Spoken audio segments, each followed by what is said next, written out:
পুরো কাটা গেছে। আচ্ছা পিছনে যাও, পিছনে যাও, পিছনে। Okay, let's start. Good morning everyone. Please একটু আসো। Okay. Good morning everyone. Welcome back to my channel. চলে আসছি আজকে নতুন একটা ব্লগ নিয়ে। And আজকে আমাদের স্পেশাল চিফ গেস্ট আছে আমার সাথে। সাহিল অলরেডি কাজে লেগে পড়ছে। So as you can guess আমরা আজকে একটা রেসিপি শো করব আপনাদের সাথে। সাহিল মিলে আজকে এটা বানাবো। রেসিপিটার নাম হচ্ছে পনির বাটার মশলা। নরমালি আমরা যেভাবে বাটার চিকেন করি ওই প্রসেসেই, সো ইটস ভেরি ইজি। তো চলো শুরু করা যাক। টু স্টার্ট সাহিল এখানে বাটার দিয়ে দিচ্ছে 1 টেবিল স্পুনের মতো।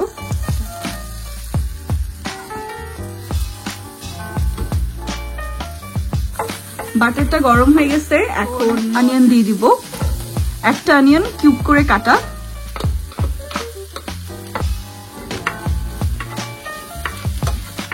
আমরা অনিয়ন সহ সবকিছু ব্লেন্ড করে ফেলবো, তো একেবারে মিহি করে কাটার দরকার নাই। 1 পিঞ্চের মতো সল্ট দিয়ে দিচ্ছি। অনিয়নটা যেহেতু একটু নরম হয়ে আসছে, এখন আমরা এখানে টমেটো দিয়ে নিচ্ছি। 3টা টমেটো সাহিল কেটে ফেলছে করে। 1 ইঞ্চ জিঞ্জার দিয়ে নিচ্ছি, আর দিয়ে নিচ্ছি 2টা রসুন। অলসো 5-6টা কাজু বাদাম দিয়ে দিচ্ছি। আর এখন এগুলা একটু সফট হওয়া পর্যন্ত ওয়েট করব, ঢাকনা দিয়ে দেবো। প্রায় উইকেন্ডে দেখা যায় যে একসাথে কুক করা হয় এরকম, বাট আজকে ভাবলাম যে একটা ব্লগ বানাই ফেলি তোমাদের সাথে। এখন ওই সফট হয়ে যাওয়া অনিয়ন আর টমেটো যেটা, ওটা একটু ঠান্ডা করে নিছি, আর এখন ব্লেন্ড করে ফেলবো। এটা হবে আমার হচ্ছে পনির বাটার মশলার গ্রেভিটা। কি এখন সাহিল এখানে 4 টেবিল স্পুনের মতো বাটার দিয়ে দিচ্ছে।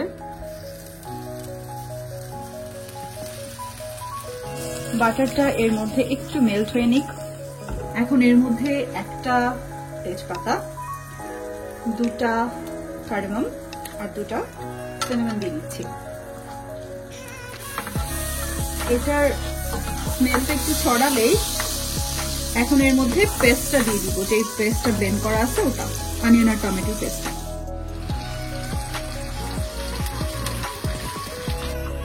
এখন দিয়ে নিচ্ছি 1/2 টিস্পুন গরম মশলা। এখন দিচ্ছি কাশ্মীরি রেড চিলি পাউডার। এটা দিলে হয় কি কালারটা আসে।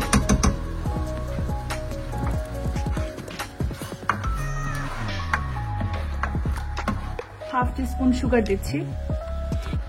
সল্ট দিয়ে নিচ্ছি পরিমাণ মতো। দিয়ে দিলাম 7 থেকে 8 মিনিটের মতো এটা কুক হবে।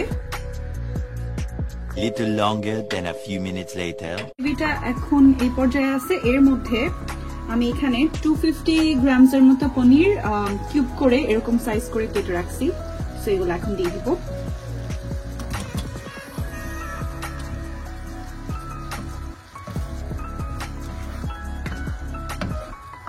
একটা নতুন জিনিস দেখলাম যে কাসুরি মেথি অ্যাকচুয়ালি তোমার ফার্মে এইভাবে করে ক্র্যাশ করে দিতে হয়, তাহলে নাকি ফ্রেগ্রেন্সটা ভালো আসে।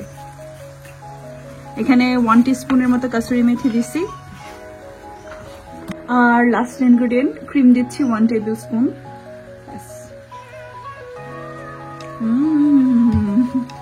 Looks good already.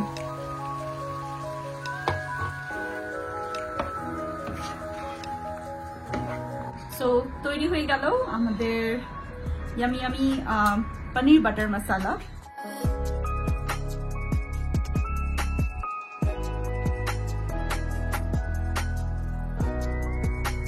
টেস্ট করে দেখি কেমন হলো।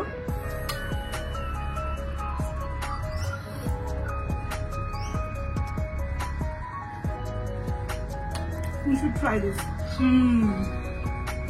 ট্রাই দিস অ্যাকচুয়ালি এই রেসিপিটা ফলো করে ট্রাই করতে পারো, খুবই মজা হয়েছে।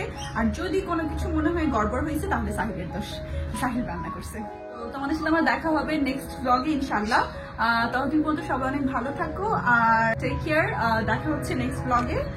Bye bye.